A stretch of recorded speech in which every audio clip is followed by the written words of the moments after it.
दोस्तों, आज पूरे 4 दिन हो चुके हैं जब से चांद के दक्षिणी ध्रुव पर सूर्योदय हो चुका है और जहां पर हमारा विक्रम लैंडर अपने प्रज्ञान रोवर के साथ खड़ा है, वहां पर भी अब धूप गिरने लगी है।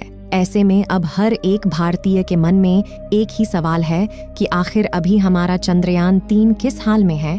क्या वो फिर से जागकर अपना कार्य करने लगा है? दोस्तों, इसरो ने इस वक्त एक बड़ा खुलासा किया है जिसे सुनकर दुनिया की तमाम स्पेस एजेंसियां भी हैरानी में पड़ गईं।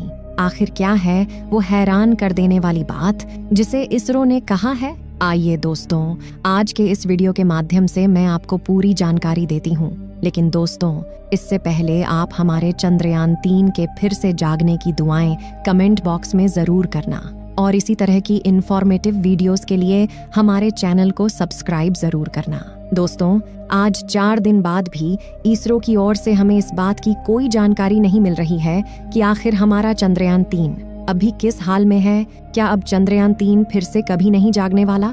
ऐसे कई सवाल हैं जो आम लोगों के मन में पैदा हो रहे हैं। लेकिन मैं आपको बता दूं कि अभी यह पूरी तरह से पक्का नहीं हुआ है कि हमारा चंद्रयान 3 अभी कभी नहीं जागने वाला, बल्कि अभी भी इस बात की भरपूर संभावना है कि हमारे विक्रम और प्रज्ञान के कंप्यूटर फिर से चालू हो जाएंगे। लेकिन आखिर कब तक? दोस्तों, चंद्रमा का दक्षिणी ध्रुव बहुत ही ज्यादा रहस्यों से घिरा हुआ है और इसी वजह से आज तक भारत के अलावा दुनिया का कोई भी देश वहां पर अपना अंतरिक्ष यान नहीं भेज पाया। चंद्रमा के दक्षिणी ध्रुव पर सूर्य की काफी कम रोशनी पड़ती है और जब वहां पर रात का समय होता है तो तापमान करीबन -200 डिग्री सेल्सियस से भी नीचे गिर जाता है। ऐसे में चांद का वो हिस्सा आज भी विज्ञान को चुनौती दे रहा है। भारत द्वारा दूसरे ही प्रयास में चांद के दक्षिणी ध्रुव पर सॉफ्ट लैंडिंग करना कोई छोटी मोटी बात नहीं है और अपनी इसी सफलता की वजह से आज इसरो दुनिया की टॉप लीडिंग स्पेस एजेंसी की लिस्ट में शामिल हो गई है।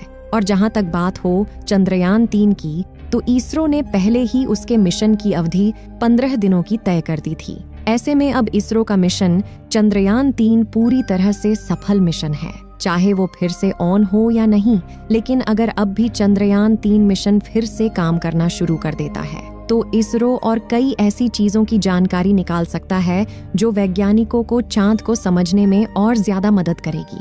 लेकिन दोस्तों, इस वक्त हर कोई इसी इंतजार में है कि आखिर कब फिर से हमारा चंद्रयान 3 काम करना शुरू करेगा, या फिर चांद की उस भयानक दुनिया की उस खून जमाने वाली ठंड में हमारे विक्रम और प्रज्ञान भी कहीं जम ना गए हैं। दोस्तों, अभी तक इसरो के वैज्ञानिक दिन रात करके इसी कोशिश में लगे हैं कि वो जल्द से जल्द हमारे चंद्रयान 3 से कनेक्शन बना सके।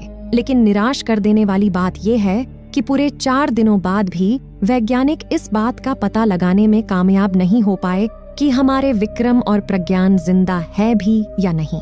हालांकि दोस्तों, अभी तक इसरो ने इस बात को ऑफिशियल डिक्लेयर नहीं किया कि अब चंद्रयान 3 फिर से कभी चालू नहीं होगा। ऐसे में इस बात की अभी भी काफी संभावना है कि हमारे विक्रम और प्रज्ञान एक बार फिर से चालू जरूर होंगे। दोस्तों, 14 सितंबर की चंद्रमा पर वो आखिरी रात थी जिस वक्त वहां का तापमान सबसे ज्यादा गिरा था और हमारे विक्रम लैंडर के सेंसर ने उस वक्त वहां का तापमान -270 डिग्री सेल्सियस के आसपास रिकॉर्ड किया। और उसी दिन हमारे भारतीय वैज्ञानिकों के मन में एक डर बैठ गया कि क्या विक्रम और प्रज्ञान उस भयानक ठंड को सह पाएंगे। दरअसल दोस्तों, इन दोनों मशीनों की टेस्टिंग हमारे वैज्ञानिकों ने पहले ही -200 डिग्री तापमान तक कर ली थी। लेकिन जब चंद्रमा पर तापमान जब और ज्यादा गिर गया तो वैज्ञानिकों को भी इस बात पर शक होने लगा कि कहीं हमारे वो दोनों शूरवीर उस भयानक ठंड में अपना दम ना तोड़ दें। लेकिन दोस्तों, 22 तारीख को सूरज की पहली किरण के बाद वहां का तापमान भी 25 से 30 डिग्री सेल्सियस के आसपास हो गया है, जिसमें कोई भी कंप्यूटर बेस्ड डिवाइस आसानी से काम कर सकता है। ऐसे में यह तो पक्का है कि पर्याप्त सूर्य की रोशनी से हमारे विक्रम लैंडर और प्रज्ञान रोवर की बैटरी तो पूरी चार्ज हो गई है। लेकिन अभी तक उन दोनों से कांटेक्ट ना बना पाना हमारे भारतीय वैज्ञानिकों के लिए काफी चिंता का विषय है। हमें इस बात का भी डर सता रहा है कि कहीं सच में अब वो दोनों शूरवीर कभी जिंदा ना हो।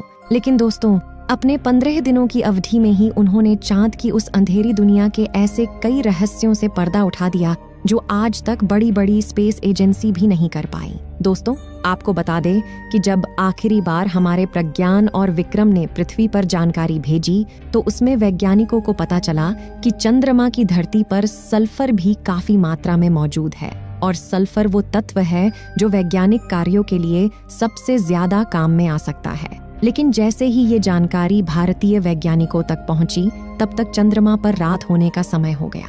इसलिए इसरो के वैज्ञानिकों ने बिना देरी किए आगे की सभी रिसर्च को रोक दिया और विक्रम और प्रज्ञान को स्लीप मोड में डाल दिया। हालांकि दोस्तों, जब चंद्रयान 3 को पृथ्वी से लॉन्च किया गया तो इसकी मिशन अवधि मात्र 15 दिनों की ही तय की गई थी, क्योंकि वैज्ञानिकों का मानना था कि वो 15 दिनों के अंदर चंद्रमा की सतह से महत्वपूर्ण जानकारी निकाल लेंगे। और प्रज्ञान रोवर के अंदर कुछ ही सेंसर लगे थे जो ज्यादा खोजों को अंजाम नहीं दे पाएंगे। लेकिन वैज्ञानिक तो हैरान तब हुए जब विक्रम और प्रज्ञान ने एक के बाद एक ऐसी कई खोजों को अंजाम दिया जिन्हें नासा भी अपने 50 सालों के मिशन में नहीं कर पाया।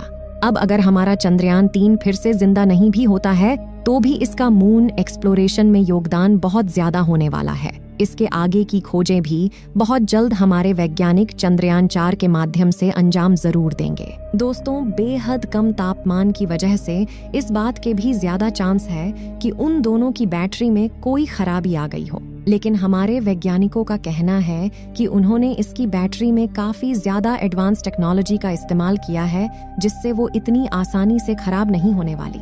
लेकिन -250 डिग्री की ठंड को झेल पाना इतना भी आसान नहीं है। अगर हमारे प्रज्ञान रोवर और विक्रम लैंडर की बैटरी सही सलामत रहती है तो ये एक बार फिर से चांद पर रिसर्च करना शुरू कर देगा और इस बार वहां पर हाइड्रोजन गैस की तलाश की जाएगी, जो कि रॉकेट फ्यूल का मुख्य तत्व है।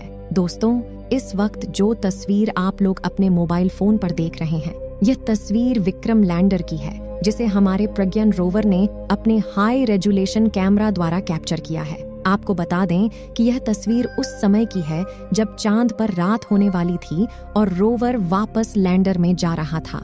इसमें आप देख रहे हैं कि चांद की सतह पर अंधेरा होने के कारण वो कितनी चमकदार दिखाई दे रही है।